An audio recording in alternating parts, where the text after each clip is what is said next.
The street of the future, it's here. It's here today, yeah. It's in London, in fact, not far from the studio I'm standing in. A small shopping area has just opened that uses technology under your feet to generate things like, well, electricity as you walk. Even the paint and the seat on the street purify the air you breathe. How does it work? We're going to find out. Jace Tyrrel. Hey, Jace. Hello. Jace is the CEO of the New West End company and joins us with some of the stuff you've got. How does it work? Because, OK, we were showing this before. I've got a touchpad under here. Yes. And if I press it, does that...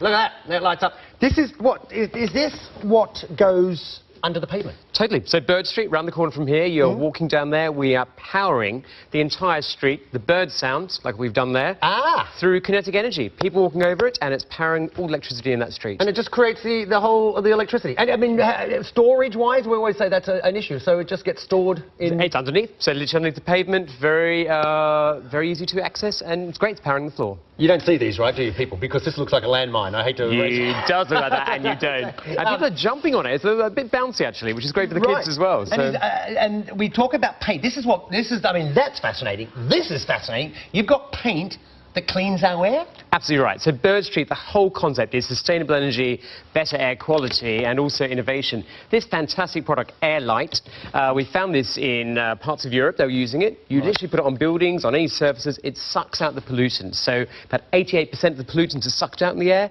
99% of bacteria. No. Fantastic. So we think the first street in London that actually has this technology. This is going to take off. So you're saying the Europeans have been using this before? We did have to borrow it from my European friends. The cost-effectiveness of it, though, I mean, does it pay? It does, but I think, you know, health issues, air quality, rising up the agenda in our big cities, aren't they? And you think London, 10 million people in the next decade, we've got to look at some of this technology into our buildings, into our shopping streets, and this is the first step in delivering some of this. Yeah, I mean, we have some of the worst pollution in Europe too, don't we, in some of these streets not far from these studios. I can contest to that. I'm just wondering if...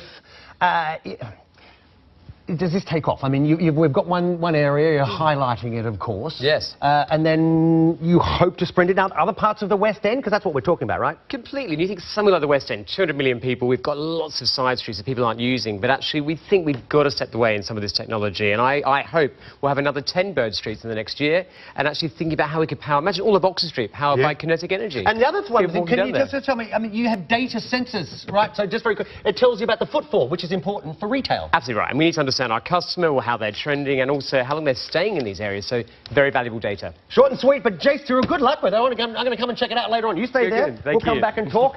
It's Friday. It's the last day of the week for the action on Wall Street. Let's just take a quick flash. It's coming up. It's coming up. We're going to start with the Dow, of course, kind of following somewhat of the trend, not necessarily in Asia, but the Dow up 0.5%. Let's take a look at the S&P. No, it's the Nasdaq. The tech-heavy Nasdaq, also up 1/3%, ending the week a little higher. A S&P 500 also up about 1/3. And let's take a look at light crude, how our American friends trade the oil, $45.27 a barrel. There you go. Be interested to watch the energy companies with this new Trump energy policy. That's it. Impact back with Philip at the top of the hour. You're going to find me, same place, same time, Monday to Friday next week. And you can follow me, please do, on Twitter at BBC Aaron. I'm going back to Jace. We're going to take a look at some smart street technology.